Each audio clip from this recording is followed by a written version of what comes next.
Tout le monde, bienvenue aux vidéos 4 du bloc 3, donc bloc sur le travail et l'énergie. On est encore dans la section 7.3, je vais faire une autre vidéo pour l'exemple 9 particulièrement. Donc, exemple 9, on a maintenant un ressort. Donc là, on est dans une démarche qu'on n'a pas le choix de faire par le théorème de l'énergie cinétique pour l'instant. Dans le chapitre 8, on aura une autre méthode qui va plus utiliser des énergies. C'est des méthodes qui sont vraiment presque équivalentes. Ce qui est important de remarquer, c'est qu'une fois qu'on a un ressort, on ne pourrait pas fonctionner avec de la cinématique puis de la dynamique parce qu'on n'a pas une accélération constante, vu que la force du ressort varie selon son étirement. Donc ici, on cherche une vitesse quand le ressort sera étiré d'1 mètre. On me dit qu'au début, mon bloc en fait est initialement au repos. Donc je vais avoir une variation de vitesse dans ce numéro-là. Donc en commençant mon théorème de l'énergie cinétique, je sais que mon delta K ici ne sera pas égal à 0. J'écris souvent delta K, mais très rapidement, je passe à KF moins KI, juste pour qu'on voit bien le détail de tous les calculs. Ensuite, je vais aller regarder quels travaux j'aurai à considérer dans mon numéro. Bien entendu, j'ai le poids. On a aussi la normale qui s'applique sur notre bloc. On a la force du ressort. Mon ressort, initialement, il est comprimé dans ce cas-ci. Donc, si je fais son axe des X, je rappelle que l'axe des X, on le fait toujours dans le sens où le ressort est étiré. Je n'aurais pas le droit de le faire vers le haut dans ce cas-ci. Donc, une petite différence par rapport à ce qu'on faisait en dynamique. Au début, il est comprimé. Ça veut dire que le X égale 0 est un petit peu plus loin et qu'en fait, son X initial va être négatif. Donc, comprimé de 2 mètres, ça veut dire moins 2. On cherche la vitesse quand le ressort va être étiré d'1 mètre. Donc, ici, XF va être égal à 1 mètre. Donc, pendant ce temps-là, la force exercée par le ressort, en fait, elle va changer de sens. La force du ressort essaie toujours de le ramener à x égale 0, à sa position neutre, ou naturelle, dépendant de la phrase comme elle est écrite, ça dépend des livres. Donc, au début, le ressort va pousser le bloc par en avant, par en bas par rapport au plan incliné. Puis vers la fin, il va le ralentir. Donc, il va repousser par en arrière. Je ne peux pas aller faire toutes mes situations de tout le temps. C'est pas ça qui va être intéressant non plus d'aller vraiment faire le dessin de toutes les directions possibles de la force du ressort. Pour l'instant, juste de mettre qu'au début, elle est vers le bas du plan incliné, c'est suffisant. Et j'ai un coefficient de frottement cinétique, donc j'ai aussi un frottement cinétique qui va être par en arrière. Et ça, que la force du ressort soit en train de pousser par en bas ou de le ralentir, le retirer par en haut, ça ne dérange pas.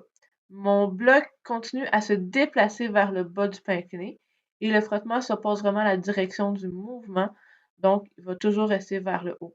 C'est pas comme le ressort qui va changer la force du ressort qui va changer de direction. Donc, pour le côté de somme des travaux, je vais avoir le travail par le ressort, le travail par le frottement cinétique, le travail par le poids. Vous pouvez écrire le travail par la normale. On est encore dans une situation où le déplacement et la normale sont perpendiculaires l'un par rapport à l'autre. Donc, l'angle serait 90 degrés entre les deux. Et je peux conclure que la normale n'effectuera pas de travail sur mon bloc. Ici, je vais avoir 1 demi m VF carré moins 1 demi m VI carré. Et on me dit que le bloc était initialement au repos. Ça veut dire qu'il n'y avait pas de vitesse initiale.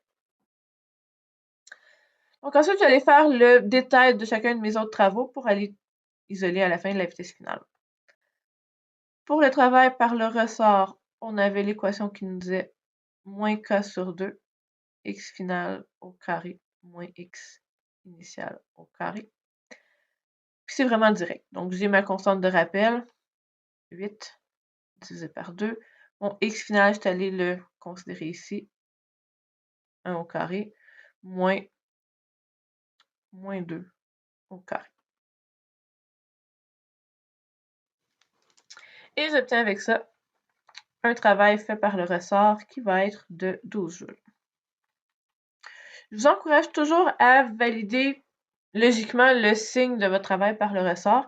Donc, si j'ai dit que le ressort poussait pendant 2 mètres, puis ensuite qu'il va tirer, donc nuire au mouvement du bloc pendant 1 mètre, mais globalement, il va plus aider le mouvement du bloc que lui nuire. Donc, c'est logique que son travail soit positif.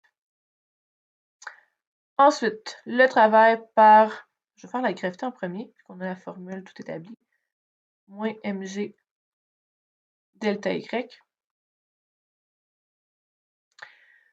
Donc, moins 5 kg fois 9,8.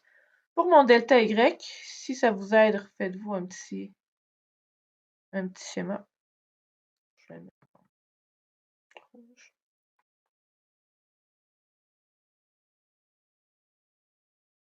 Donc, j'ai 3 mètres de déplacement. Et j'ai un angle de 37 degrés ici. Il ne faut pas perdre de vue que le déplacement s'effectue vers le bas du plan incliné. Donc, le delta y devra être négatif. Donc, je vais avoir moins 3 sinus de 37 degrés. Ça va me donner un travail par la gravité qui est de 88,47 joules. Donc, lui aussi positif. Encore là, c'est logique. La gravité aide le bloc à descendre le long du plan incliné. Donc, un travail positif. Pour ce qui est du frottement cinétique, donc FC delta R cosinus de θ entre FC et delta R. Le module du frottement est donné par μc fois n. Je peux tout de suite aller mettre mon angle de 180 degrés.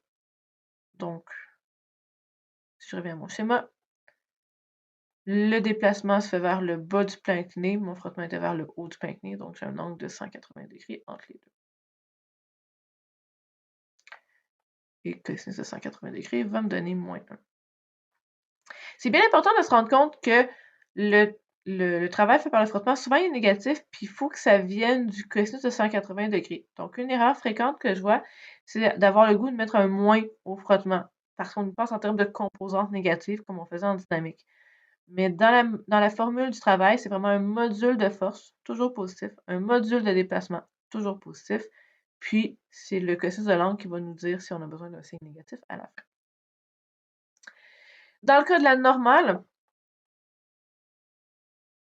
ici, il faut bien se rappeler que la normale et le poids ne sont pas dans des sens exactement opposés à cause du plan incliné. Donc, c'est pas juste la normale qui est égale à mg. Si vous en avez besoin, refaites-vous un diagramme.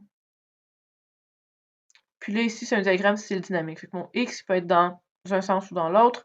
Mon y n'est pas vertical comme j'avais mon y vertical ici. Les forces qui ont une composante en y, c'est le poids avec l'angle de 37 degrés qui revient entre le poids et l'axe y négatif. Et la normale. Donc, ma somme des forces en y égale à MAY avec aucune accélération en y. Ça va être N moins mg cosinus de θ est égal à 0. Donc, N est égal à mg cosinus de θ. Ça ne me dérange pas si vous l'écrivez plus rapidement que ça. Je ne suis plus en train d'évaluer l'aspect dynamique dans cette partie-là du cours. Donc, si vous le voyez rapidement qu'on est sur un plan incliné, donc la normale c'est mg cos θ, vous pouvez l'écrire tout directement sans le démontrer, puis vous ne perdrez pas de points. Par contre, oubliez-le pas. Si vous avez tendance à juste écrire la normale sans visualiser vos forces, ça arrive souvent qu'il y a des étudiants qui mettent juste mg alors qu'il y avait autre chose à considérer. Donc, si je vais avoir μc mg cos θ delta r avec le moins qui peut revenir en avant. Donc, moins, mon coefficient c'est 0,2 fois 5 fois 9,8 cosinus de 37 degrés. Remarquez bien ici, j'avais θ puis j'avais θ. Une des choses que moi je fais souvent, c'est justement d'aller évaluer le plus rapidement possible l'angle entre la force puis le déplacement pour éviter d'avoir 2 fois θ dans la même ligne. Par contre, lui, je l'avais vraiment bien identifié pour le distinguer du θ du plein incliné. Vous avez aussi le droit de changer de variable si vous voulez. Il n'y a pas de problème, mais il faut vous assurer de ne pas confondre les deux θ qui peuvent arriver. Et le déplacement est de 3 mètres. Ça me donne un travail fait par le frottement de moins 23,48 joules. Donc négatif, le frottement s'oppose au mouvement du bloc, c'est pas surprenant. Donc le signe négatif est tout à fait logique. Donc j'ai mis tout ça dans mon théorème de l'énergie cinétique. Donc j'avais 12 pour le travail fait par le ressort, moins 23,48 plus 88,47 est égal à 1/2 fois 5 fois V final au carré. Et ça me permet... Donc, ça me permet d'isoler ma vitesse finale. Excusez, j'ai bloqué, il fallait que j'aille faire mon calcul. Donc, j'ai coupé, c'est-à-dire mon enregistrement. Mais vous n'avez rien manqué, c'était contrôlé. Ça me donne 5,55 mètres par seconde. Voilà.